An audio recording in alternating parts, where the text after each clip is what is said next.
Assalamualaikum warahmatullahi wabarakatuh.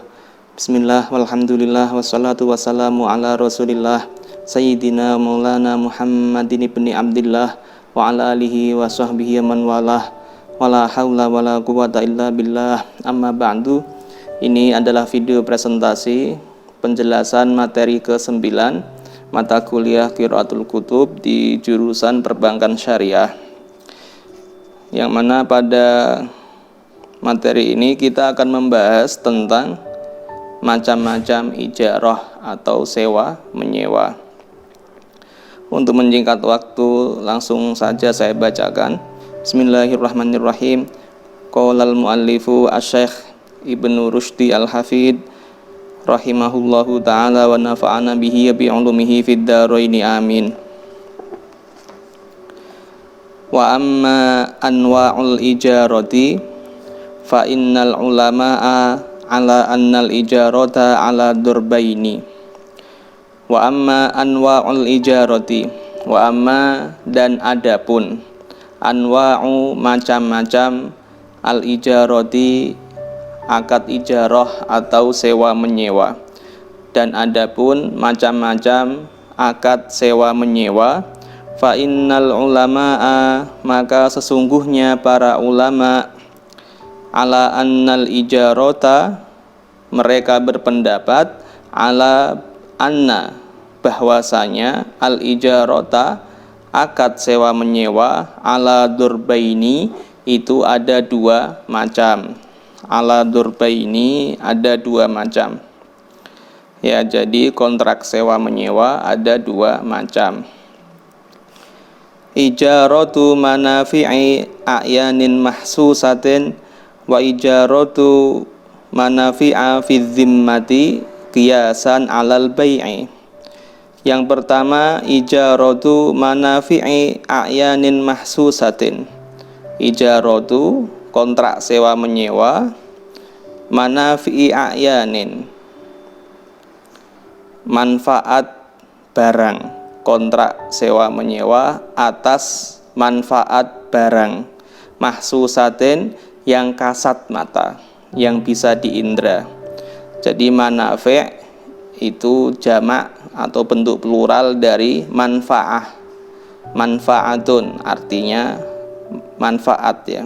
A'yanin jamak dari ainun artinya barang. Jadi ijaratu manafi'i a'yanin sewa menyewa manfaat barang, mahsusatin yang kasat mata, bisa diindra. Sewa rumah, sewa mobil, sewa gedung, sewa tanah. Contoh sewa rumah itu kan menyewa manfaat barang. Barangnya apa? Barangnya rumah. Manfaat rumah apa? Manfaat rumah adalah untuk dihuni, tempat hunian, melindungi diri kita dari panas dan hujan. Jadi barangnya adalah rumah, dan rumah termasuk barang mahsusah, barang yang kasat mata. Yang kita sewa apanya? Yang kita sewa manfaat dari rumah. Apa yang kita manfaatkan dari rumah? Ya, untuk sebagai tempat hunian, berlindung dari panas dan hujan. Ini contoh ijarah manafi'i a'yan, atau istilah yang lebih singkatnya biasanya ijaratul ain, ya, ijaratul ain. Yang kedua, wa ijaratu manafi'a fi dhimmati. Wa ijaratu manafi'a, dan kontrak sewa menyewa, manafi'a manfaat-manfaat, fi dhimmati yang ada di tanggungan. Wa ijaratu manafi'a menyewa manfaat-manfaat fi dhimmati yang mana manfaat tersebut berada di tanggungan. Artinya barangnya tidak ada di hadapan mata. Ketika kontrak sewa menyewa, barang yang mau disewa belum ada. Artinya masih di tanggungan pihak penyedia jasa sewa. Contoh konkretnya bagaimana? Contoh konkretnya misalnya menyewa mobil. Saya sebagai pihak yang akan menyewa mobil datang ke tempat rental mobil. Kemudian ketika saya datang ke tempat rental, kebetulan mobilnya sedang berada di luar semua. Artinya saya tidak bisa menyaksikan mobil yang akan saya sewa. Kemudian saya sampaikan ke pihak penyedia jasa sewa mobil tersebut bahwasanya saya ingin menyewa mobil yang akan saya pakai besok pagi. Mobilnya saya sebutkan ciri-cirinya, mereknya Innova, tahun berapa, warnanya apa, keadaan mobilnya bagaimana, surat-suratnya harus lengkap dan seterusnya. Saya sebutkan detail spesifikasi barang yang akan sewa, dan barangnya tidak ada di hadapan saya, lagi berada di luar semua. Ini termasuk jenis ijaratu manafi'a fid zimmah, menyewa manfaat barang yang barangnya tidak ada tapi menjadi tanggungan pihak penyedia jasa sewa. Kemudian penyedia jasa sewa tempat rental tadi mengkonfirmasi qabul, menerima akad sewa saya, dan dia bersedia untuk menyediakan mobil yang saya sebutkan spesifikasinya tadi yang besok akan saya pakai. Ini namanya ijaratu manafi'a fid zimmah, atau lebih singkatnya biasanya disebut ijarah alal manafi' atau ijaratu zimmah. Sedangkan yang sebelumnya tadi ijaratu manafi'i a'yanin biasanya disebut ijarah alal a'yan atau ijaratul aini. Kalau yang jenis pertama, contoh sewa menyewa mobilnya bagaimana? Kalau yang jenis pertama yaitu ijaratul ain, contohnya seperti ini.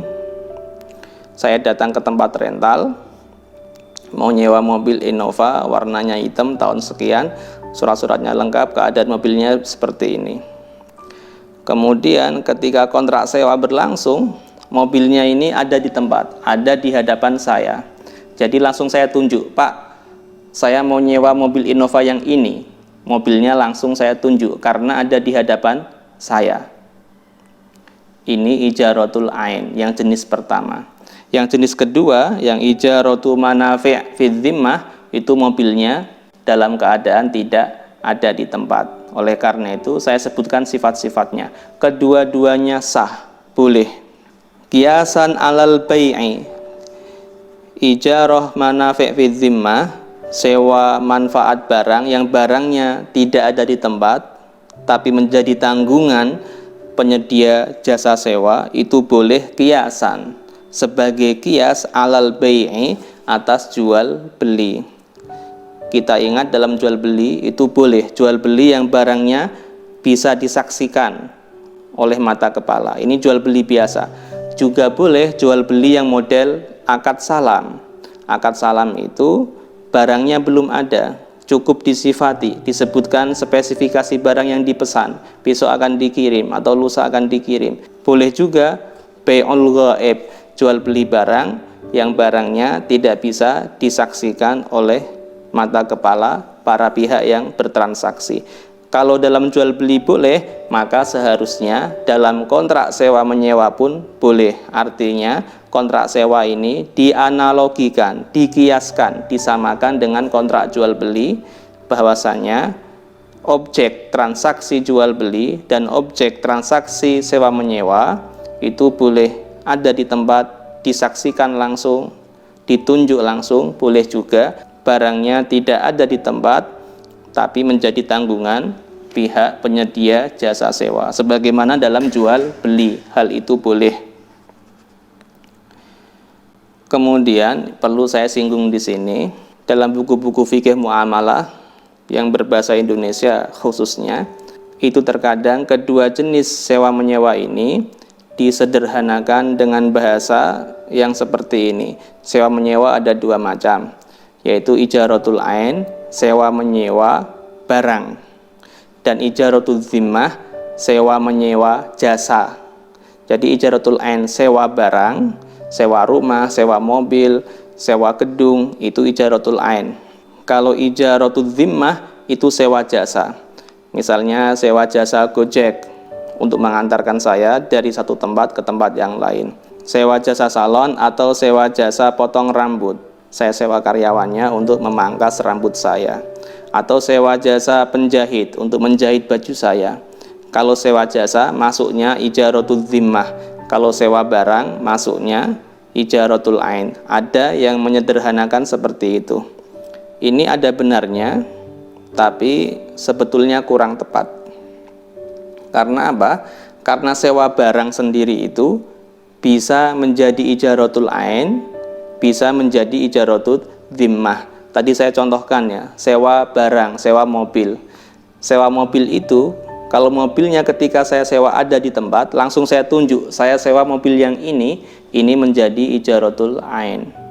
Akan tetapi, sewa barang mobil, ketika kontrak sewa menyewa berlangsung, mobilnya tidak ada di tempat, dan saya cukup menjelaskan spesifikasi barang yang saya minta untuk saya sewa, itu menjadi ijaratul zimmah, padahal sama-sama sewa barang. Begitu pula sewa jasa. Sewa jasa penjahit itu bisa masuk ijaratul ain, bisa masuk ijaratul zimmah. Contoh, sewa jasa penjahit yang masuknya ijaratul ain. Misalnya saya datang ke tukang jahit.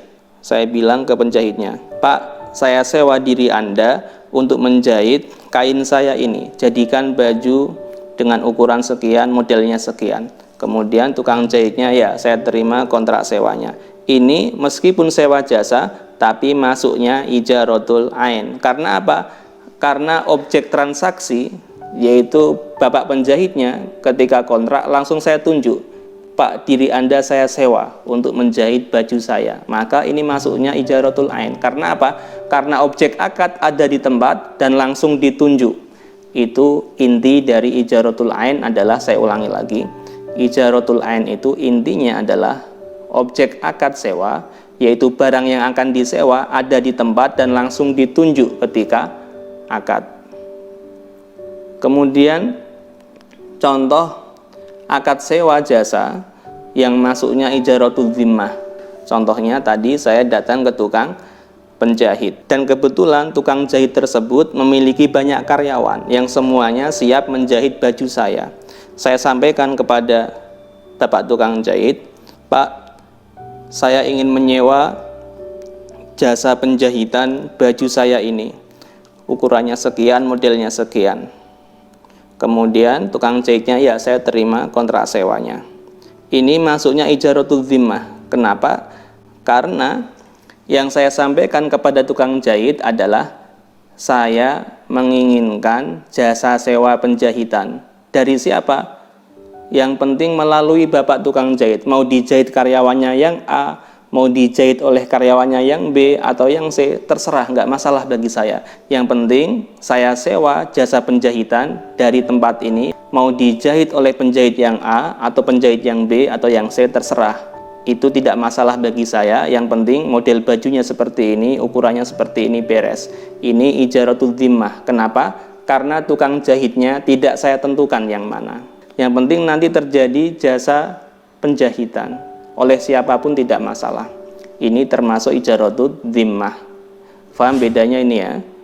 Sewa jasa, kalau langsung saya tunjuk orangnya, kamu yang melakukannya untuk saya, kamu yang saya sewa untuk menjahit baju saya, untuk mencukur rambut saya, untuk mengantarkan saya dari tempat ini ke tempat yang lain, ini ijaratul ain. Tapi jika saya tidak menunjuk orangnya, yang penting jasa yang saya minta terpenuhi oleh siapapun melalui orang yang berakad, bertransaksi dengan saya tadi, tidak masalah. Ini ijaratul zimmah. Bisa difahami ini ya. Ya memang kebanyakan sewa jasa itu masuknya ijaratul zimmah. Karena yang kita butuhkan intinya adalah terwujudnya jasa tersebut. Orangnya siapapun tidak masalah. Saya ingin menggunakan jasa Gojek misalnya, melalui aplikasi Gojek. Itu tujuan saya, yang penting saya bisa diantarkan dari rumah ke kampus. Siapapun drivernya tidak masalah, acak silahkan. Ini ijaratul zimmah. Karena tujuan intinya dari akad adalah hanya menyewa jasa pengantaran saya dari satu tempat ke tempat yang lain. Siapa yang mengantarkan? Tidak masalah. Siapapun boleh, drivernya yang manapun tidak masalah. Ini ijaratul zimmah. Yang saya sewa adalah zimmah ya. tanggungan. Yang penting dipenuhi oleh perusahaan Gojek, siapapun drivernya tidak masalah. Akan tetapi kalau misalnya saya sewa ojek di pangkalan, ojek konvensional ya, ojek yang biasa, yang bukan melalui aplikasi, saya datang ke pangkalan, saya temui seorang pengojek, Pak, tolong Anda antarkan saya ke kampus. Ini termasuknya ijaratul ain. Karena apa? Tujuan saya adalah menyewa orangnya tadi. Orangnya tertentu saya tunjuk. Ini ijaratul ain.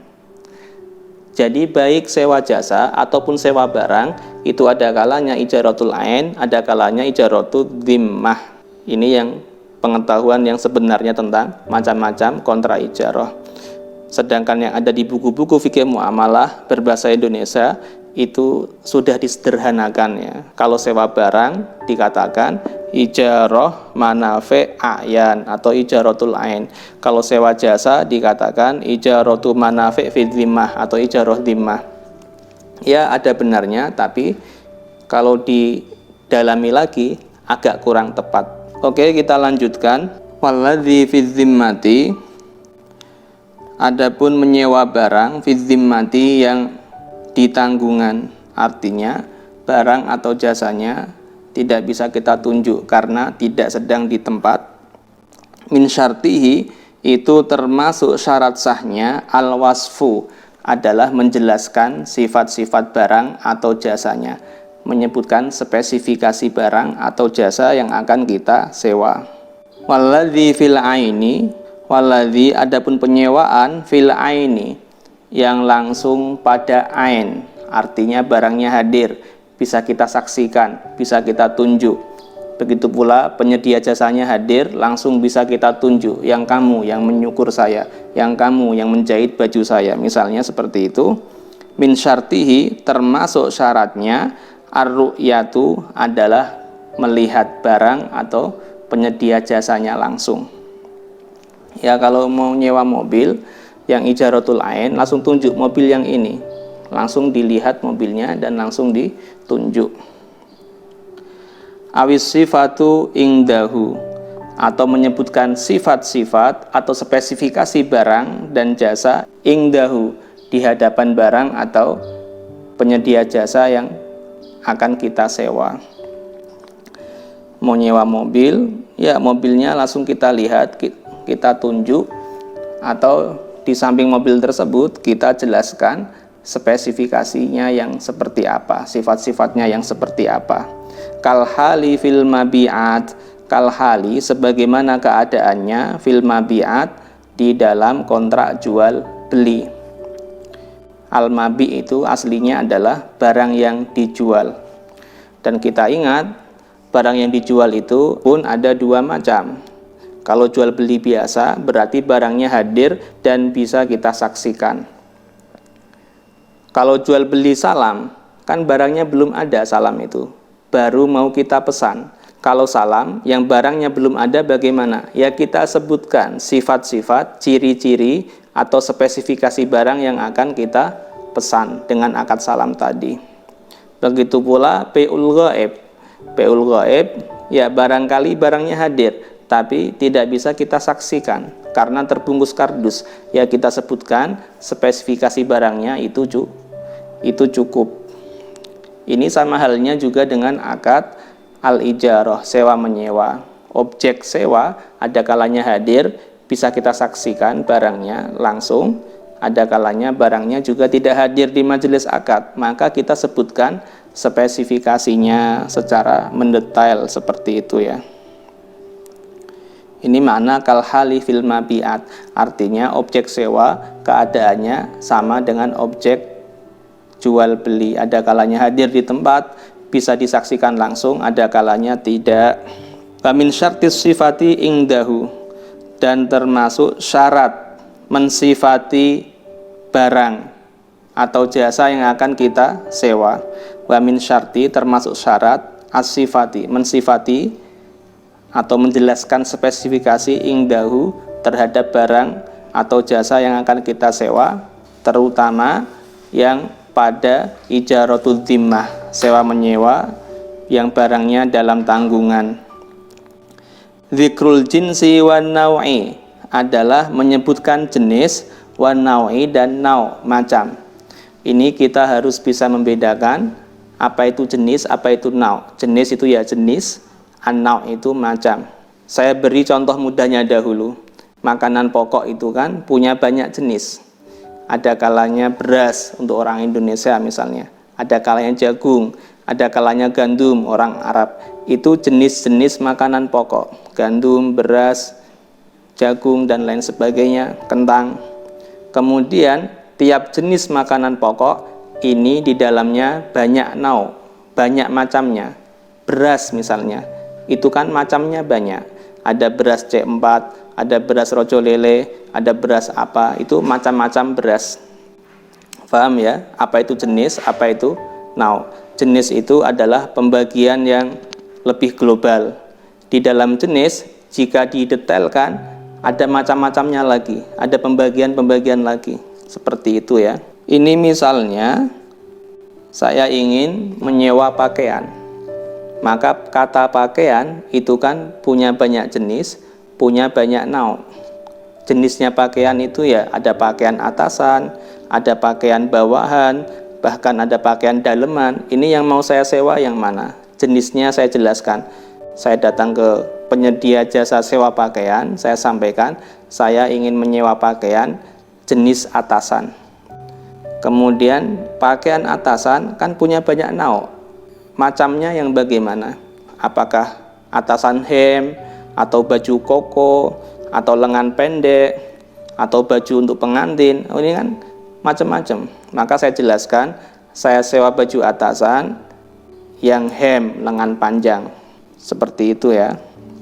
Wadzalika, dan hal tersebut artinya kewajiban menyebutkan jenis dan naw itu adalah fisyai'i, dalam menyewa barang alladzi tustaufa, yang diambil dari barang tersebut manafi'uhu, manfaatnya, manfaat barangnya yang kita pakai, yang kita ambil. Ya contohnya pakaian tadi. Pakaian atau baju itu kan kita sewa, langsung bajunya kita pakai, bajunya langsung kita manfaatkan.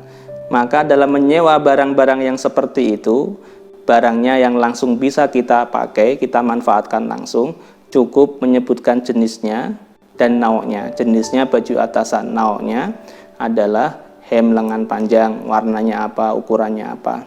Kemudian wa fisyai'i, dan di dalam menyewa barang alladzi tustaufa, yang diambil bihi, dengan barang tersebut manafi'uhu, kemanfaatan, manafi'uhu, kemanfaatannya. Apa maksudnya ini? Wa fi syai'il ladzi tustaufa bihi manafi'uhu, dan dalam menyewa barang yang dengan barang tersebut manfaatnya itu bisa kita ambil, bisa kita pakai atau manfaatkan. Yaitu ini apa? Dalam menyewa barang-barang yang berupa alat. Contohnya alat transportasi. Kalau zaman dahulu ya mungkin kereta kuda, kalau zaman sekarang sewa mobil. Ini syaratnya berbeda. Fala budda, maka tidak boleh tidak, artinya wajib dan harus, min wasfil markubi, untuk menyebutkan sifat markub. Markub adalah kendaraan yang kita naiki ya. Markub itu kendaraan. Kalau zaman dahulu ya contohnya kereta kuda, zaman sekarang bisa mobil dan sebagainya. Fala budda, kalau kita menyewa barang yang barang tersebut merupakan alat yang bisa kita manfaatkan, maka selain menyebutkan jenis dan nauk, ada syarat tambahan. Misalnya contoh ya, saya ingin menyewa alat transportasi. Harus saya jelaskan jenisnya yang apa. Kan alat transportasi itu jenisnya sangat banyak. Ada kalanya jenisnya itu mobil, ada kalanya jenisnya sepeda motor, ada kalanya jenisnya bis, atau bahkan kereta api atau pesawat ya, macam-macam. Saya jelaskan ke penyedia jasa sewa alat transportasi, saya ingin menyewa alat transportasi yang jenisnya adalah mobil. Kemudian mobil itu nauknya, macamnya kan banyak. Saya jelaskan yang nau'nya adalah atau macamnya mobil bermerek Innova. Kemudian tidak berhenti di situ, ada tambahan min wasfil markubi. Jelaskan spesifikasi kendaraannya, mobilnya. Tadi macamnya Innova. Innova yang tahun berapa? Yang warnanya apa?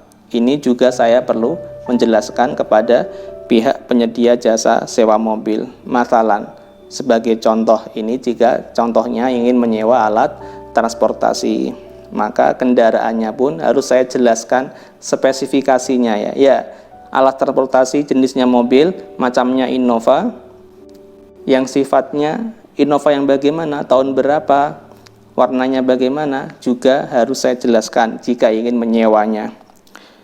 Bahkan walhimlil ladzi tustaufa bihi manfaatul markubi, walhimli, dan kapasitas muatan kendaraan tersebut harus saya sampaikan. Mobil Innova yang masih mampu memuat 6 orang.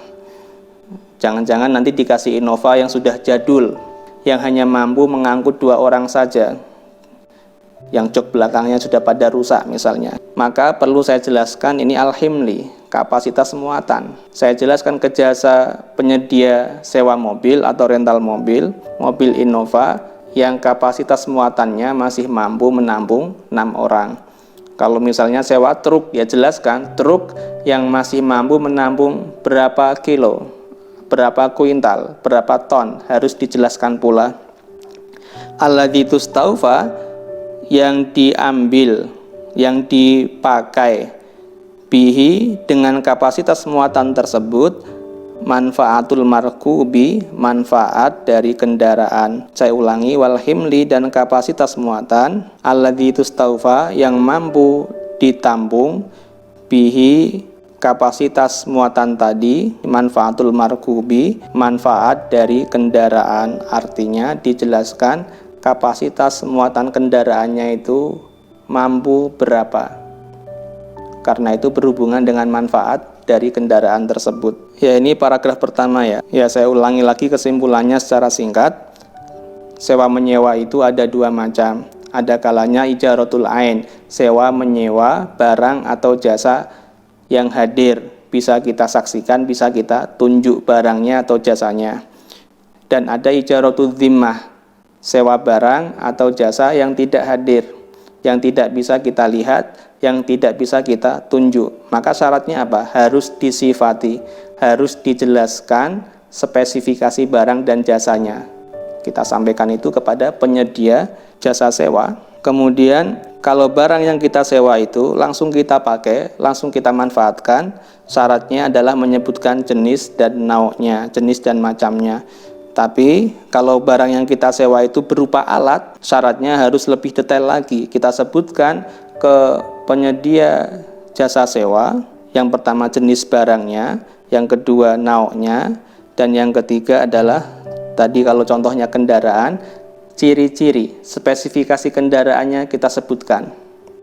Misalnya jenisnya mobil, macamnya atau nau'nya Innova, maka spesifikasi Innovanya sebutkan. Tahun berapa, warna apa.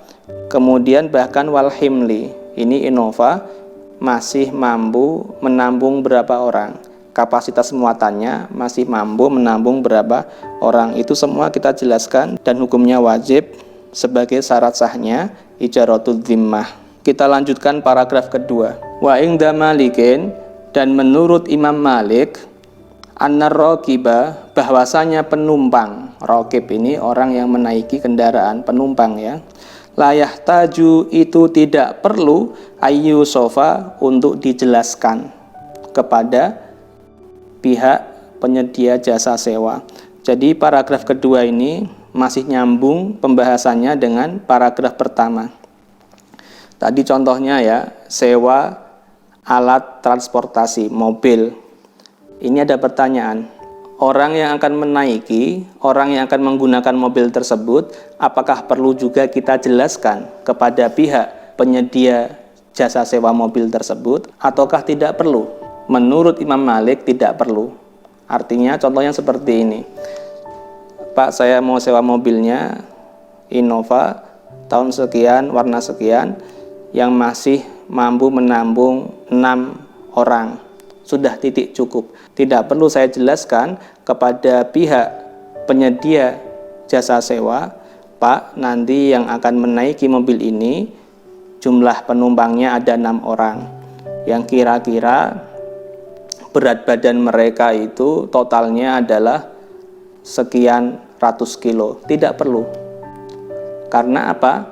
Al-Himli tadi sudah mewakili. Tadi kita sudah menyebutkan di awal bahwasanya mobil Innova yang masih mampu menampung 6 orang. Mau yang menaiki nanti 6 orang betulan, atau hanya 4 orang, atau hanya 3 orang, itu tidak perlu kita sampaikan ke penyedia jasa sewa. Terserah kita ya mau dipakai berapa orang. Saya ulangi, wa inda malikin, jadi menurut Imam Malik, an-raqiba, bahwasanya penumpang layah taju ayyu sofa, tidak perlu dijelaskan kepada penyedia jasa sewa. Wa inda Syafi'i, dan menurut al-Imam Asy-Syafi'i, yahtaju itu perlu ilal wasfi, kepada penjelasan. Artinya perlu kita jelaskan kepada penyedia jasa sewa mobil, Pak, nanti yang akan menaiki mobilnya berjumlah 6 orang, yang kira-kira total berat badan mereka adalah sekian ratus kilo. Ini menurut Al-Imam Asy-Syafi'i juga perlu kita sampaikan. Keadaan penumpang yang akan menaiki mobil kita sampaikan pula. Ya memang kalau kita tahu ya, kalau mazhab Syafi'iyah itu mazhab yang paling detail, mazhab yang paling hati-hati dalam membahas masalah hukum. Jadi kalau mazhab Malik tidak perlu, kalau mazhab Syafi'i keadaan penumpang jumlahnya nanti berapa perlu dijelaskan juga. Kita lanjutkan. Wa inda Ibnil Qasimi annahu idza istajara ar-ra'iya ala ghunamin bi a'yaniha anna min syarti sihhatil aqdi ishtiratul khalafi. Wa inda Ibnil Qasimi, dan menurut Al-Imam Ibnu Qasim, beliau berpendapat annahu, bahwasanya idza istajaro, jika ada seseorang istajaro, memperkerjakan, menyewa, ar-ra'iya, seorang penggembala. Jika ada bos peternakan kambing misalnya, dia ingin memperkerjakan seorang penggembala, artinya menyewa jasa orang untuk menggembalakan kambing-kambingnya. Ala ghunamin, menggembala atas kambing-kambing. Ghanam itu sekelompok kambing ya. Bi'ayaniha, yang tertentu jumlahnya. Bi'ayaniha, dengan ain kambing tersebut, artinya memperkerjakan seseorang untuk menggembala kambing-kambing dengan ijaratul ain. Bi'ayaniha di sini maksudnya kontra ijarahnya adalah ijaratul ain, yaitu sudah ditentukan oleh pemilik kambing, wahai kamu pekerja, ini loh kambing-kambing ini, ditunjuk ya, ini adalah kambing-kambing yang menjadi pekerjaanmu, tanggung jawabmu menggembala kambing-kambing ini. Jadi kambingnya ditentukan jumlahnya berapa, kemudian ditunjuk ini, misalnya jumlahnya 100, ini 100 kambing ini menjadi tanggung jawabmu, kamu yang bertanggung jawab untuk menggembalakannya. Ini maksud bi'ayaniha ya, bentuknya ijaratul ain, dan kambingnya tadi tertentu, sudah ditunjuk oleh pemilik kambing-kambingnya. Syaratnya apa ini? Anna min syarti sihhatil aqdi, anna, bahwasanya, min syarti, termasuk syarat sahnya akad, min syarti sihhatil aqdi, termasuk syarat sahnya akad sewa jasa penggembala tadi, ishtiratul khalafi, adalah pemilik kambing harus menyediakan adanya kholaf. Kholaf di sini adalah kambing-kambing pengganti.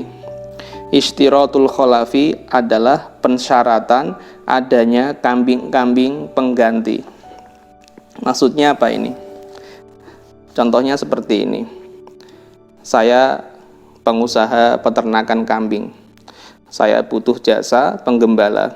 Saya sewa seorang penggembala untuk menggembala 100 kambing saya yang ini. Saya tunjukkan kambingnya kepada calon pegawai saya. Akad seperti ini, ketika saya sudah menentukan kambing mana yang akan digembala, menurut Al-Imam Ibnul Qasim, saya harus menyediakan kambing pengganti. Maksudnya apa? Seandainya 100 kambing yang digembala tadi ada yang hilang, ada yang dibeli orang, ada yang mati, kan jumlahnya berkurang 5 misalnya, berarti sisa kambingnya tinggal 95, kan akadnya tidak sah. Tadi saya akadnya adalah, wahai penggembala, saya sewa jasamu untuk menggembalakan 100 kambing saya ini. Ternyata di perjalanan kontrak sewa, kambingnya dibeli orang 5, sisa 95 ekor kambing. Berarti kan tidak sesuai dengan isi akad. Isi akadnya menggembalakan 100 kambing, di tengah perjalanan yang digembalakan tinggal 95 ekor kambing. Berarti akadnya tidak sah dong. Kenyataan tidak sesuai dengan isi klausul, isi ketentuan dalam kontrak atau akad sewa menyewa. Oleh karena itu, untuk menanggulangi kejadian seperti ini, hal preventif yang perlu saya lakukan sebagai pemilik kambing adalah menyediakan kambing-kambing pengganti atau kambing-kambing cadangan. Sewaktu-waktu jika dari 100 kambing tadi ada yang berkurang, meninggal, dibeli orang, langsung kambing cadangan masuk supaya melengkapi jumlah 100 ekor kambing yang dari awal sudah saya akadkan untuk digembala oleh orang tersebut, si penggembala yang saya sewa. Ini maksudnya ya, istiratul kholaf.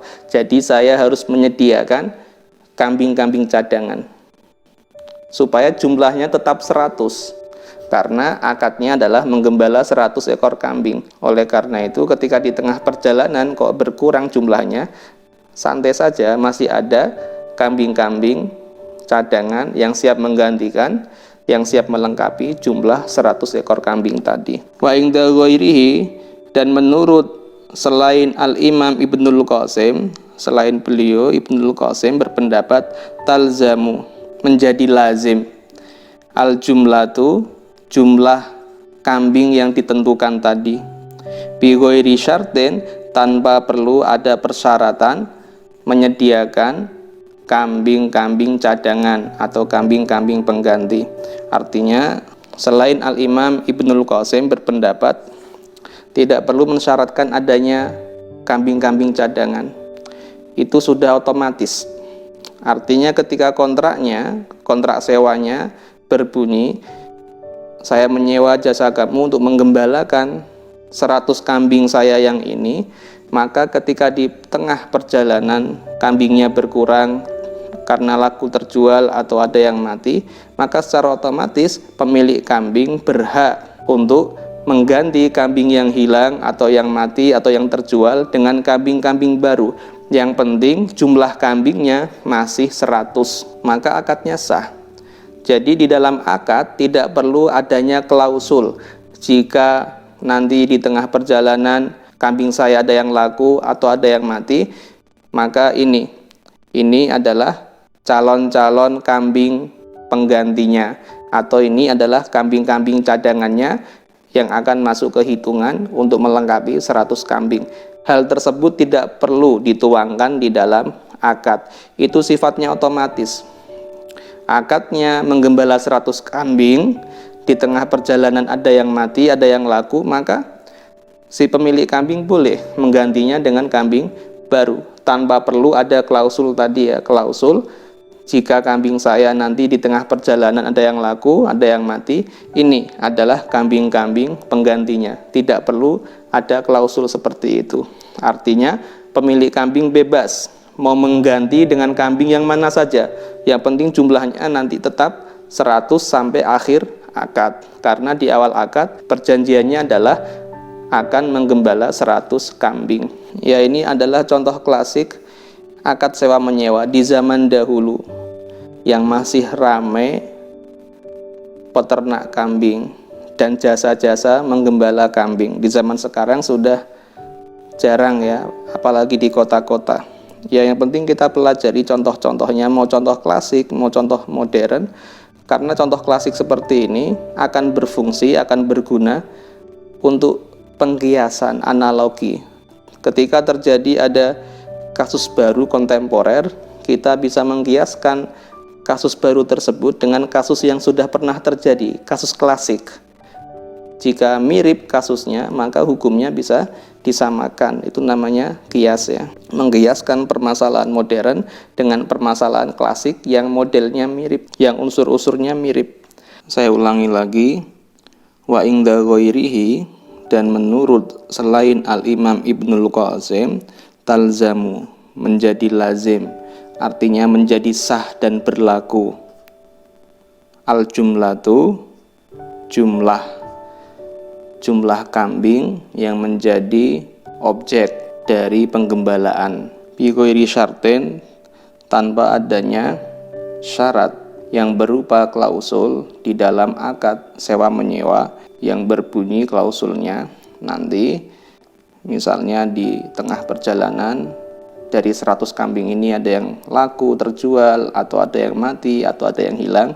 Ini adalah kambing cadangannya, siap menggantikan posisi kambing yang hilang atau terjual atau mati tadi.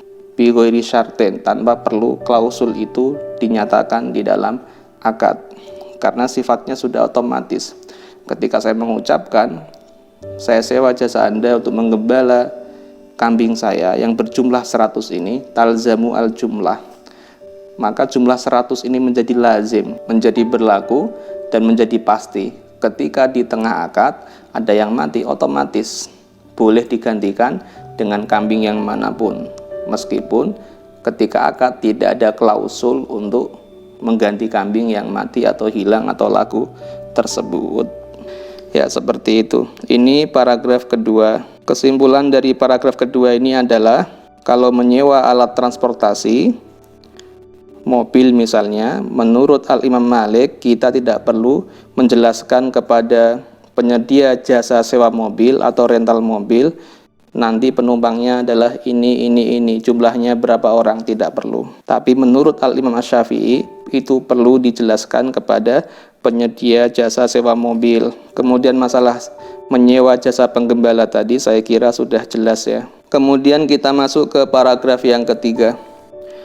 Wa min syarti ijarati dhimmati ayu ajala an-naqdu ingda malikin liyakhruja minad daini bid-daini.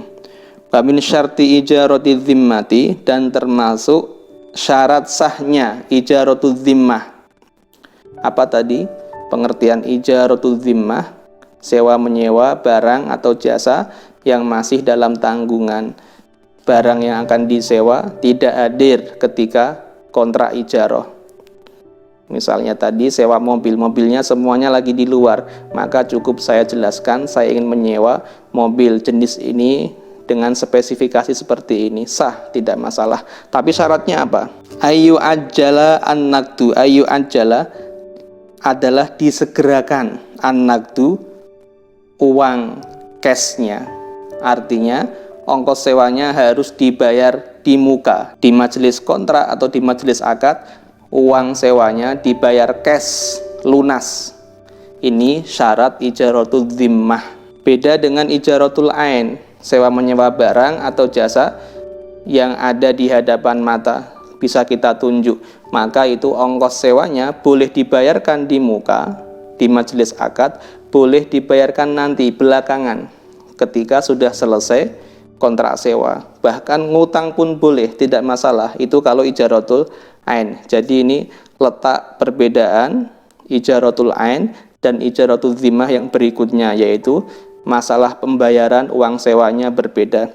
Kalau ijaratul dhimmah wajib cash, lunas di majelis akad. Tapi kalau ijaratul ain bayarnya boleh belakangan, boleh selesai kontrak sewa, boleh di awal, bahkan boleh ngutang.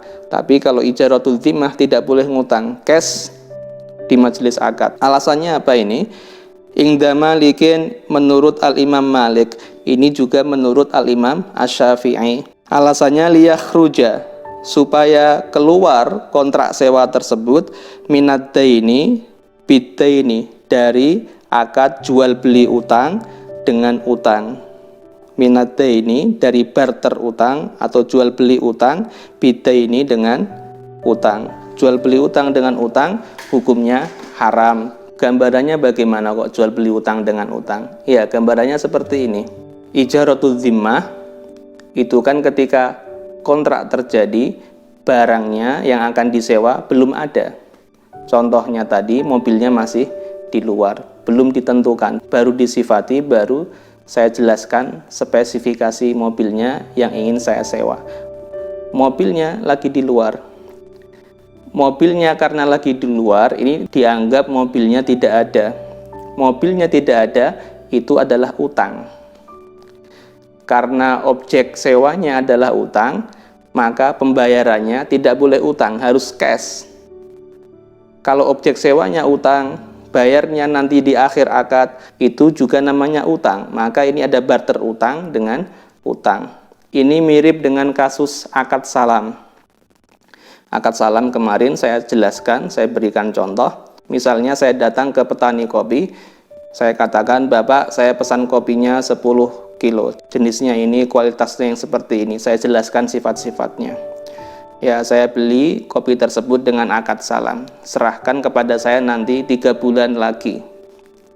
Ini kopinya kan belum ada. Karena kopinya belum ada, berarti itu utang, barang utang. Maka akad salam wajib saya bayar cash di majelis akad, supaya tidak terjadi jual beli utang dengan utang. Karena kopinya sudah utang, uangnya cash. Kalau uangnya saya bayar nanti, belakangan, setelah saya meninggalkan majelis akad, ini berarti jual beli utang dengan utang. Kopinya utang, bayarnya juga saya ngutang, maka tidak sah. Begitu pula ijaratul zimmah, itu padanannya dalam akad jual beli adalah akad salam. Karena apa? Objek yang akan disewa belum ada, tidak ada di tempat.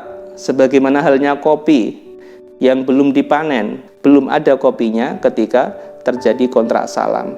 Itu rahasianya ya. Kama anna min syarti ijaratil ardi ghairil ma'munatis sakyi ingdahu, kama sebagaimana halnya anna min syarti ijaratil ardi, bahwasanya min syarti, termasuk syarat sahnya ijaratil ardi, menyewa lahan, menyewa tanah. Ini tanah pertanian ya. Ghairil ma'munati, yang tidak aman, yang tidak terjamin, as-sakyi, imigrasinya, pengairannya. Ingdahu, menurut Al-Imam Malik, ini kasusnya adalah saya ingin menyewa tanah atau lahan untuk pertanian, tapi lahan tersebut belum ada imigrasinya, pengairannya belum ada. Padahal kita tahu namanya pertanian atau bertani itu butuh pada pengairan yang lancar. Maka bagaimana syaratnya ini? Jika menyewa tanah pertanian kok pengairannya ghairul ma'munah, tidak aman, belum ada atau belum terjamin lancar. Ala yustaroto, maka tidak boleh disyaratkan fiha, pada kontrak sewa tanah tadi, an-naqdu, cash, bayar upah sewanya cash di awal akad.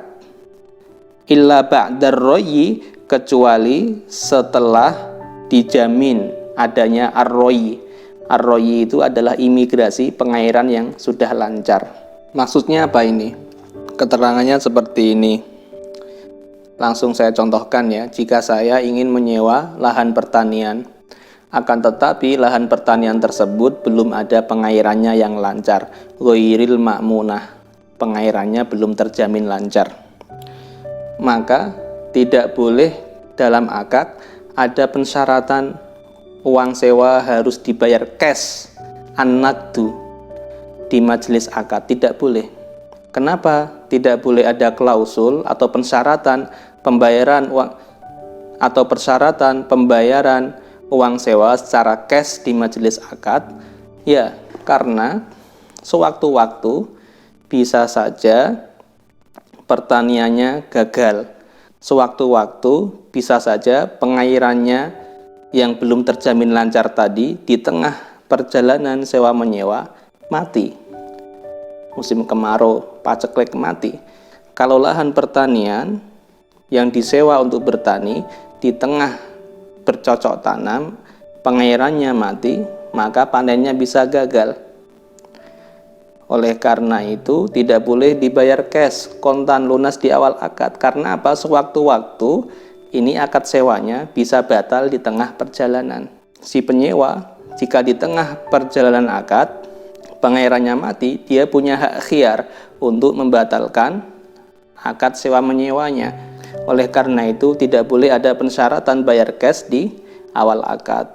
Karena apa? Supaya nanti ketika di tengah perjalanan kontrak sewanya dibatalkan, dia kan hanya bayar separuh.